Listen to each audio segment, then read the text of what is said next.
Retornamos agora com a programação do 7º Seminário de Prevenção de Suicídio no Espírito Santo, com o tema Suicídio e Trabalho, Desafios Contemporâneos para a Prevenção. Gostaria de dar alguns avisos. Nós temos alguns materiais perdidos que vão estar lá na mesa onde vocês fizeram credenciamento. Tem um brinco, um documento de identidade de Rita Maria Coutinho Versiani. As declarações de comparecimento de quem solicitou poderão ser retiradas no painel do inscrito, assim como certificados. Todas as dúvidas poderão ser enviadas pelo e-mail que tem na capa da pasta de vocês, o gt.prevencãosuicidio.s@gmail.com. E eu gostaria de lembrar a todos que, no final da nossa programação, a partir das 18 horas, nós teremos o Encontro Estadual de Sobreviventes, que é um encontro para enlutados por suicídio, com uma troca de experiências. Então, estão todos convidados. Por conta do horário de reserva deste teatro, nós vamos nos direcionar para o auditório do CCE. Então, quem tiver interesse, o grupo vai estar se direcionando para este novo local no momento do encontro. Então, dando seguimento, agora nós teremos a mesa redonda, comportamento suicida e os profissionais da área da educação, saúde e segurança pública.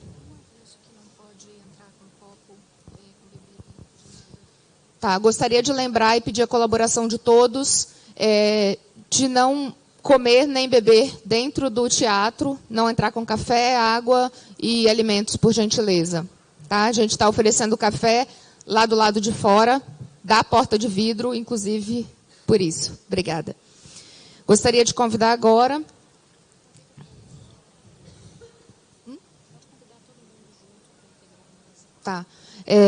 Convido agora para integrar a mesa as profissionais Daniela Reis e Silva, do Grupo de Trabalho de Prevenção ao Suicídio do Espírito Santo.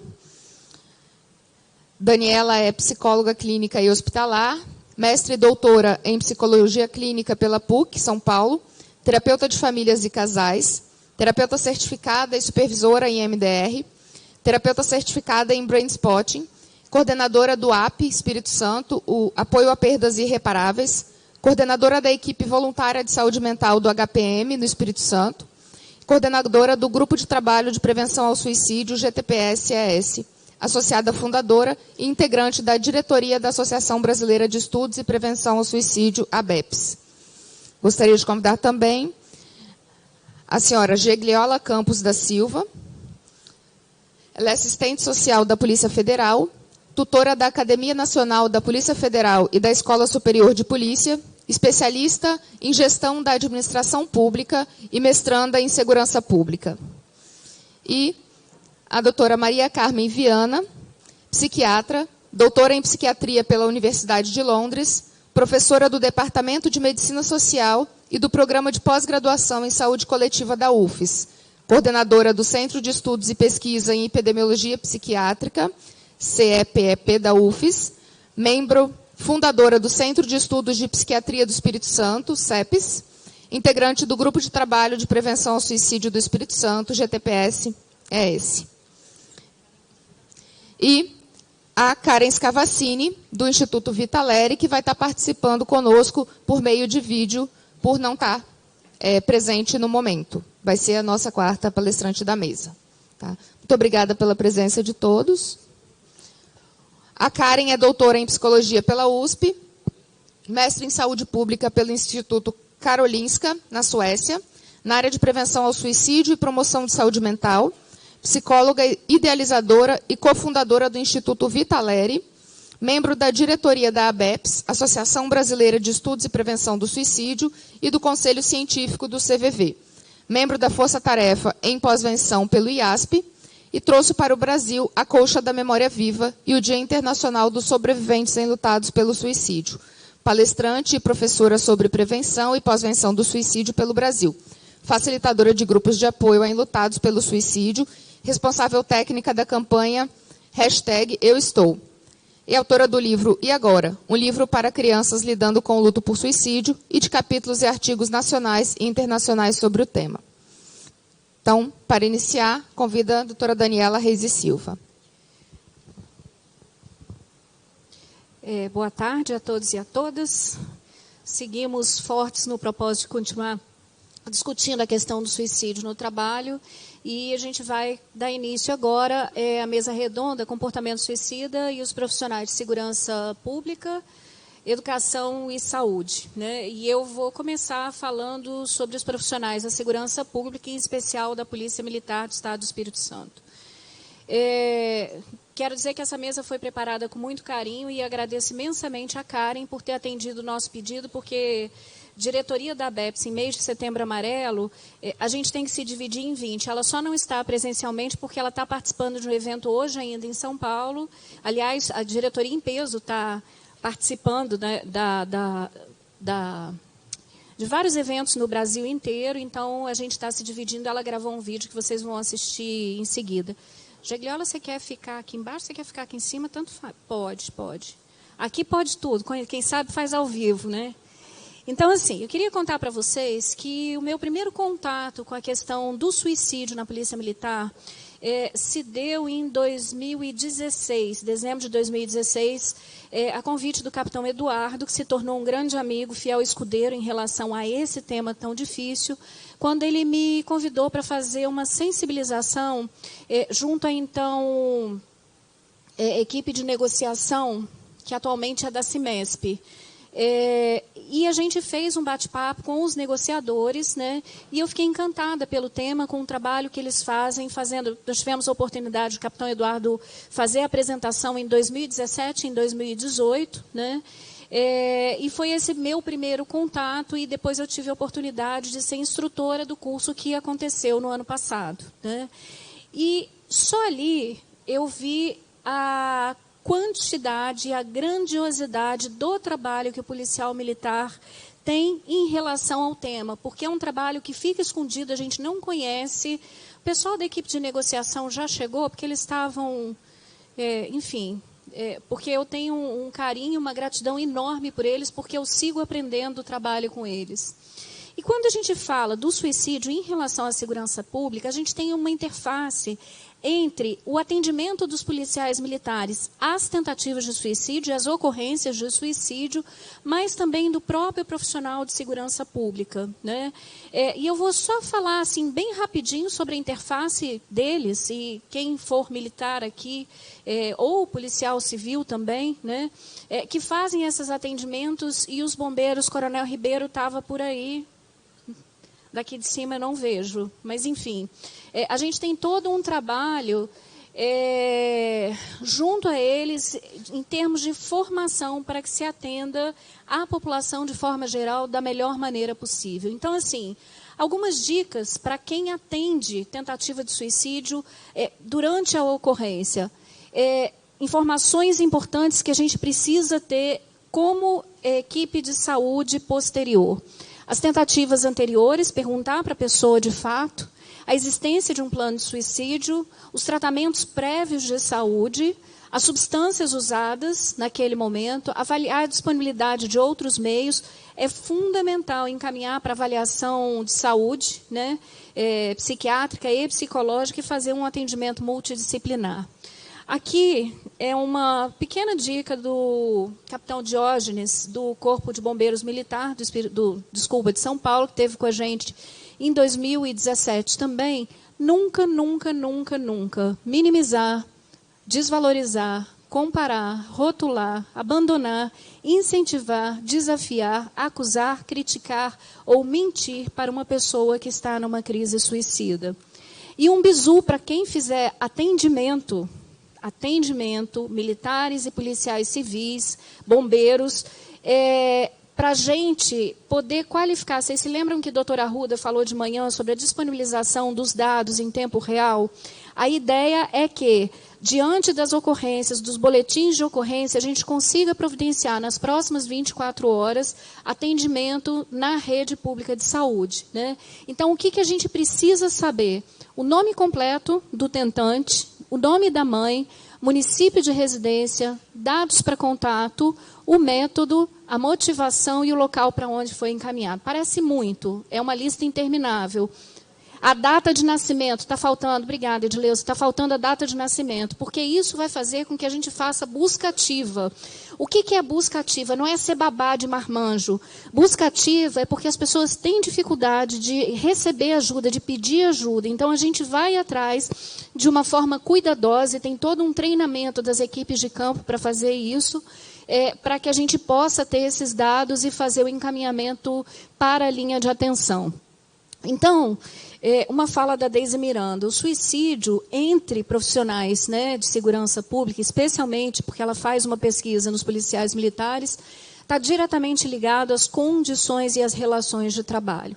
É muito pesado a gente pensar isso, principalmente quando a gente tem a ideia de que o suicídio não tem uma causa única, é um fator complexo. Mas é fundamental a gente também entender qual é o papel que as relações de trabalho, as questões de hierarquia e as condições diárias de trabalho refletem na saúde mental dos policiais militares.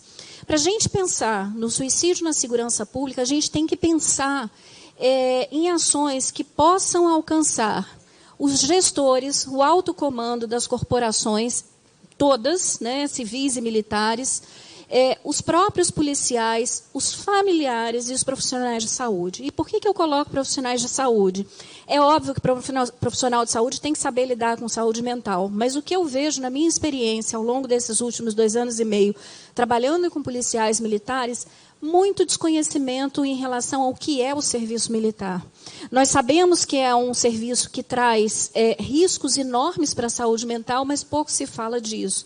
E as pessoas não investigam ou não perguntam sobre essas relações de trabalho. É sobre isso que eu quero apresentar um pouquinho para vocês.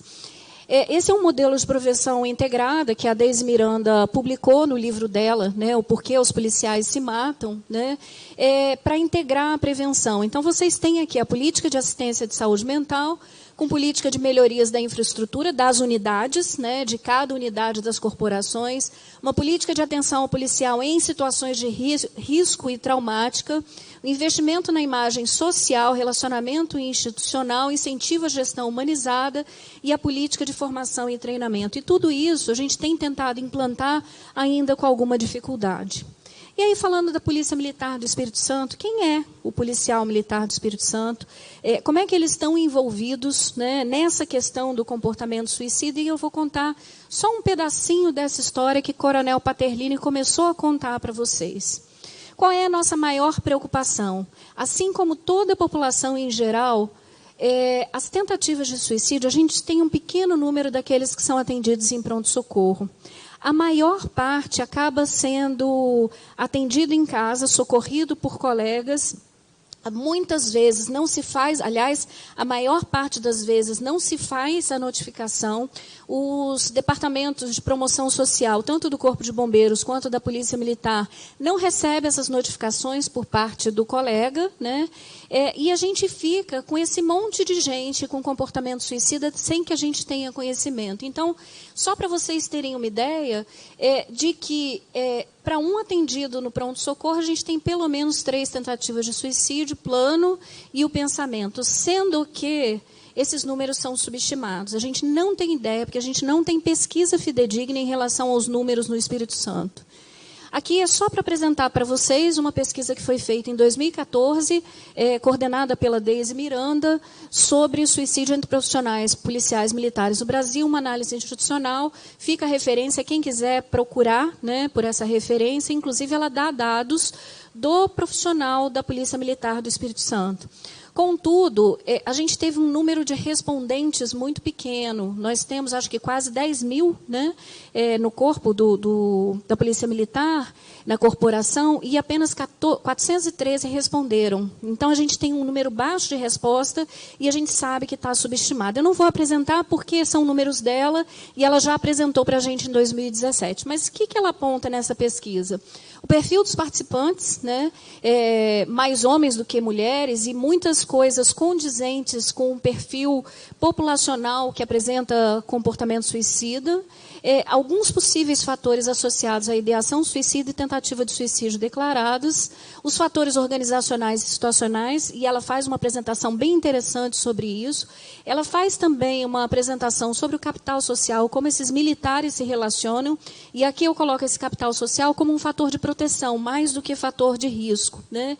E fala também da saúde mental e estresse ocupacional. Mas ainda é incipiente, a gente precisa investir nessas pesquisas. E em 2017, a gente teve o que todo mundo já ouviu falar na crise de segurança pública, em que a gente teve a nossa polícia militar, os bombeiros eu acho que foi bem menos, mas eles também estavam envolvidos nessa crise que algumas pessoas chamam de greve, eu me recuso a chamar de greve, eu entendo como uma crise que todo mundo teve uma participação para chegar no desfecho que chegou. Né? E por que eu estou trazendo isso? Porque eu acho que quando a gente falava de comportamento suicida, antes de 2017 era uma coisa. E depois disso a gente passou a olhar a polícia militar, os policiais militares com outros olhos. E não fui só eu. Né? Porque foi um período de muita intolerância em relação aos militares. Nós testemunhamos, muitos deles, a população sofreu, eu não tenho a menor dúvida. A gente teve um número de homicídios aumentado nesse período. Todo mundo sabe, todo mundo lembra do Fevereiro Negro. Né? Mas ninguém parou para pensar o que os policiais militares e os seus familiares passaram nesse período. Foi um período de muita intolerância, muitos deles foram rechaçados na rua. A gente teve relato de crianças recebendo bullying na escola, por conta da situação que os pais teriam provocado. No imaginário popular, né, assim, a culpa toda era dos policiais militares. E a coisa não é bem assim. Né? Então, em 10 de fevereiro, a gente recebeu no grupo de trabalho um pedido de uma enfermeira do HPM para que a gente fizesse atendimento de 2 tentativas de suicídio. Né? E foi um vucu-vucu no nosso grupo, uma loucura, porque a gente não pode simplesmente bater no hospital e pedir para entrar no hospital da Polícia Militar, tem todo um processo de autorização. E uma questão envolvendo direitos humanos, que foi uma coisa drástica que a gente viu lá, né? Falta de recurso, falta de serviço. E, em 12 de fevereiro de 2017, a gente teve a oportunidade de instalar a intervenção emergencial em saúde mental e do trabalhador da Polícia Militar do Espírito Santo. Nós conseguimos, entrou eu e a Janice Magalhães, que é uma outra psicóloga que também faz um trabalho bem bacana em relação à Polícia Militar. Nós entramos no hospital tendo um backup desses profissionais, e aqui eu estou vendo Carmen, Dani, quem mais que estava lá? Levanta a mão, por favor. São os meus salvadores, né? A gente saiu de lá às 5 horas da manhã do dia seguinte, né, Carmen? E a gente foi atendendo muitos militares, homens e mulheres, internados nas condições mais críticas que eu já vi. A gente teve o apoio do GT, né, o GT em peso, mesmo quem não era psicólogo e psiquiatra, deu todo o suporte para que a gente tivesse lá, a ABEPS, o LELU, que é o Laboratório de Intervenção em Luto da PUC, mas que tem também uma parte de trabalho em emergências e desastres, e o GEPESP, que é esse grupo da DEISE do Rio. Né? E nas 2 primeiras semanas, nós fizemos aproximadamente 2.000 atendimentos, todos voluntários, e nós juntamos o que se viu no país, a maior equipe voluntária trabalhando no hospital da Polícia Militar. Né? Foram 43 psicólogos, 3 médicos clínicos, 19 psiquiatras, de manhã e de tarde e de noite, numa intervenção jamais vista. Vou dizer que foi uma das coisas mais emocionantes, porque a gente parou os trabalhos da gente para estar lá. Né? Então, o pessoal trabalhava em outros lugares, ia para lá à noite, a gente começava às 6h30 da manhã, a gente parava de trabalhar em torno de 11 horas da noite, às vezes 2 horas da manhã, enfim, era uma coisa assim, muito tensa. Então, a gente teve, né, mais de 1.000, 2.000 atendimentos no primeiro mês. A gente trabalhou no pronto atendimento, pronto-socorro, enfermaria de psiquiatria, enfermaria de clínica médica, centro policlínica, junta médica de saúde, centro de promoção social. E era um atendimento em crise, a gente não sabia onde a gente estava pisando, a gente tinha muito receio do que a gente estava fazendo, porque era uma panela de pressão. A gente via muitos militares em reação aguda ao estresse, com uma insônia absurda, sem dormir há pelo menos 2 semanas, desde que tinha sido instaurada a crise, muita privação do sono, o esgotamento, a agressividade e várias tentativas de suicídio. E uma coisa importante que a gente não fala da saúde mental do trabalhador de segurança pública de forma geral, que é o transtorno de estresse pós-traumático, e que numa situação de crise acabou sendo disparado por uma série de outras coisas, né? E nas 2 primeiras semanas, só para vocês terem uma noção de números, a gente viu 18 tentativas de suicídio, fora o que não chegou para a gente, né? 51 pessoas em risco de suicídio e 3 pessoas com comportamento agressivo. Então, a gente começou com o primeiro suicídio de um militar a instaurar o trabalho de pós-venção, né, em toda a corporação, que sentiu o impacto desse primeiro suicídio. Eu acho que a gente ficou com a bola murcha, né? Como assim a gente não conseguiu evitar tudo?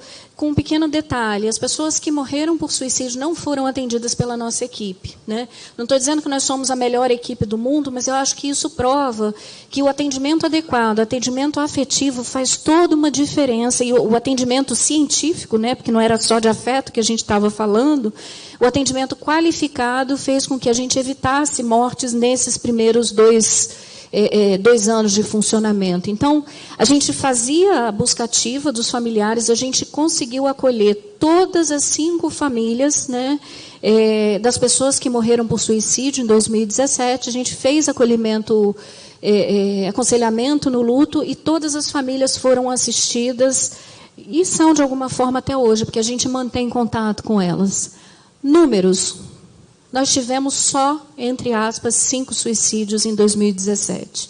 Sendo que em 2016 não tinha nenhum. E a minha pergunta não tinha antes ou não foi registrado? É uma dúvida que não quer escalar, porque a gente, na verdade, não sabe, né, do que acontecia antes disso. A gente teve 37 tentativas de suicídio, isso tudo registrado pela Divisão Corporativa de Promoção Social, né, por eles, e na nossa contabilidade, em 2017, foram 75 tentativas de suicídio. Isso faz com que a gente entenda que ainda é subestimado, ainda é subnotificado. Quando a gente entrou no hospital, nós não tínhamos a notificação de violência, e essa foi uma das ações dessa equipe de intervenção que a gente conseguiu que a HPM entrasse na linha da notificação, e hoje a gente tem essa notificação feita. Então, daí surgiu o primeiro ambulatório de saúde mental, voluntário numa instituição militar, e isso é uma iniciativa inédita em todo o Brasil. A gente faz triagem, avaliação, tratamento multidisciplinar, reuniões de equipe, discussão de casos, supervisão, interface com os outros setores, né, do HPM, não só no ambulatório, atendimento em psicologia, atendimento em psiquiatria, atendimento em reiki, a gente teve até 4 meses atrás, 2 voluntários de reiki, né? E assim, só para vocês terem uma ideia do que acontece no comportamento, a gente inseriu na triagem essas perguntas, né? E a gente vê que a ideação suicida ela é alta. A gente tem tentativas de suicídio, né? Nós fizemos 104 triagens nesse período de 2018, e a gente vai vendo aqui esses números, né? Que a gente tem uma ideação suicida de 104, 54, a gente tem basicamente metade dos nossos militares, né? Aqui são os atendimentos, foram 1.304 atendimentos em 2018. O que nós somos hoje? Nós somos 26 psicólogos, 2 estagiários e um psiquiatra que ainda atende ao primeiro ambulatório de EMDR, que é uma técnica específica para tratamento de trauma e brain spotting do Brasil, que trabalha com a população militar. E a gente está tentando ainda a implantação de atendimento psicológico, psiquiátrico, multiprofissional, após uma ocorrência, porque, na verdade, isso é lei, só que a gente ainda não conseguiu implantar do jeito que a gente precisa. Nós fizemos várias ações. Uma delas foi fazer o Setembro Amarelo, amarelou-se no HPM também, e hoje a gente tem essa conscientização, várias coisas que a gente foi vendo, e meu tempo está terminando, eu não posso estender muito, mas hoje a equipe voluntária é totalmente integrada, diretoria de saúde do Hospital da Polícia Militar, fazendo ações em conjunto. E a gente tem uma parceria com a Divisão Corporativa, DCPS, né, na pessoa do Coronel Paterlini, Cabo Thalita, que está ali atrás me assessorando, que é o braço direito, né? Que sem ela a gente não teria continuado por tanto tempo lá no hospital, né? E a gente tem visto militares participando de capacitação das linhas de cuidado de violência autoprovocada em todos os eventos que a gente tem. Nós participamos de vários seminários, né? E olha só que bacana, a DCPS também amarelou. Pela primeira vez, a Polícia Militar fez uma divulgação sobre o Setembro Amarelo, disponibilizando uma linha que, se tudo der certo, a gente vai conseguir que seja 24 horas por dia, de plantão, para receber situações de crise dos policiais militares e de seus familiares. Qual é o nosso futuro? A continuidade dessa estruturação da rede. A gente pretende promover a detecção, a prevenção, o acolhimento e o tratamento e a reintegração de policiais militares, porque a ideia é a gente recuperar, restaurar a saúde mental, realizar levantamento por meio de pesquisas, e aí eu conto com a minha fiel pesquisadora, a doutora Carmen, né? Estabelecer normas e procedimentos para assistência integral, e a gente precisa estabelecer esse fluxo de atendimento, porque a gente continua firme com o nosso propósito colaborativo, mas a gente sabe que hoje tem uma boa vontade por parte não só da diretoria de saúde, como do comando geral, que isso realmente aconteça, né? Fica o convite para vocês participarem do congresso terceiro Congresso Brasileiro de Prevenção de Suicídio, e agradeço que a gente possa oferecer ajuda para os policiais militares, porque a gente precisa deixar o orgulho de lado, a gente precisa deixar os nossos brios de lado, porque ficar doente faz parte do ser humano. E o militar também adoece, e a gente precisa cuidar dele com toda a intensidade, com toda a eficácia possível. Obrigada.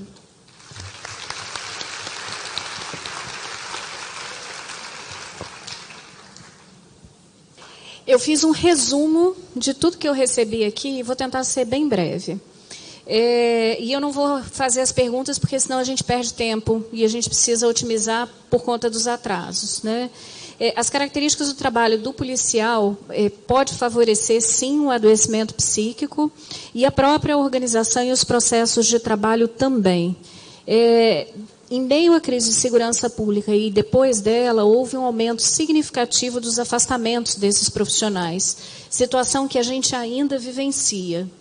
E perguntaram de motivações, as motivações estão relacionadas também às motivações das pessoas normais, né? O que eu quero dizer, que não são trabalhadores da segurança pública. A gente tem depressão, a gente tem o TEPT, a gente tem muitos comportamentos de uso de substância psicoativa, especialmente o álcool, e comportamentos agressivos, né? Tudo isso culminando no comportamento suicida. E, sem dúvida, toda a mudança do comando, depois desse novo governo, eu espero que, de fato, seja implantada essa melhoria organizacional, como tem sido veiculado, como tem sido conversado. Em relação à equipe de atendimento especializada, sim, por que não? Porque somos voluntários e nem por isso somos ruins. Eu acho que é uma desqualificação e um preconceito em relação ao atendimento voluntário, porque a gente tem, por exemplo, o CVV, que é todo feito de voluntários e tem uma longa história que vai ser apresentada para vocês. Essa equipe é uma equipe que passa por constante treinamento desde 2017, porque para ser terapeuta de MDR de Brain Spotting, só psicólogos formados e que podem fazer isso, né? E eu garanto a qualidade dos meus voluntários pela minha expertise em comportamento suicida, trauma, adoecimento psiquiátrico e luto, né? Que a gente atende todas essas pessoas da melhor maneira possível, com responsabilidade. Quem entra tem um compromisso de atender hoje, no mínimo 3 pacientes, né?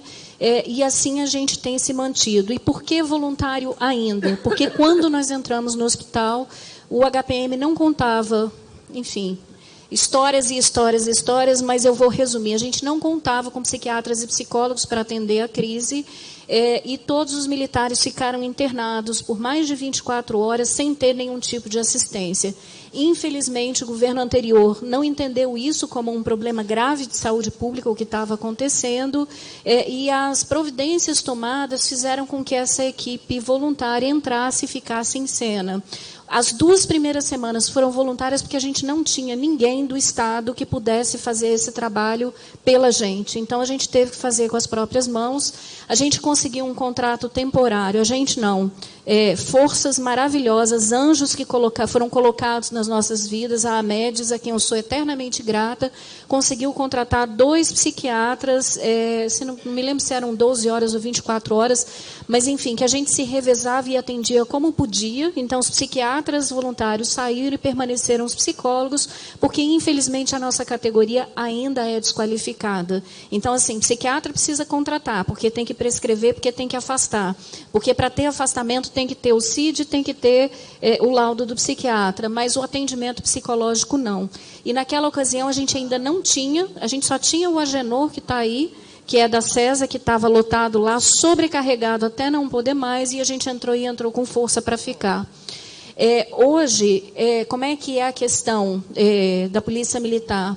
A gente tem contratação, a gente conseguiu, porque assim, eu fui uma das idealizadoras e batalhadoras por contratos, então a gente teve contrato do HPM, da Secretaria de Segurança Pública, e atualmente a gente tem 6 psicólogos e eu acho que 4 ou 5 psiquiatras da CESA prestando serviço, mas ainda é em designação temporária. A ideia é que isso se torne permanente, e uma das batalhas pelas quais a gente permanece lá dentro é para que exista psicólogo no quadro da Polícia Militar, porque os concursos têm psiquiatra como médico, mas não tem psicólogo e assistente social. Então, assim, essa é uma batalha para que a gente consiga estabelecer uma rede de assistência adequada ao policial militar e ao bombeiro militar, mas os bombeiros, eles têm a DPS já, né, funcionando, e a DCPS ainda carece de profissionais que possam estar dentro da corporação fazendo esse atendimento. Então, assim, hoje o que se busca é justamente a melhoria das condições de assistência, que hoje é prestada, mas a gente está sempre buscando oferecer o melhor, e, principalmente, que a gente consiga melhorar essa questão organizacional com toda a colaboração que todas as categorias profissionais que lidam com o meio militar podem oferecer. Carmen tem uma pergunta, responde, e, em seguida, a gente sai para o intervalo.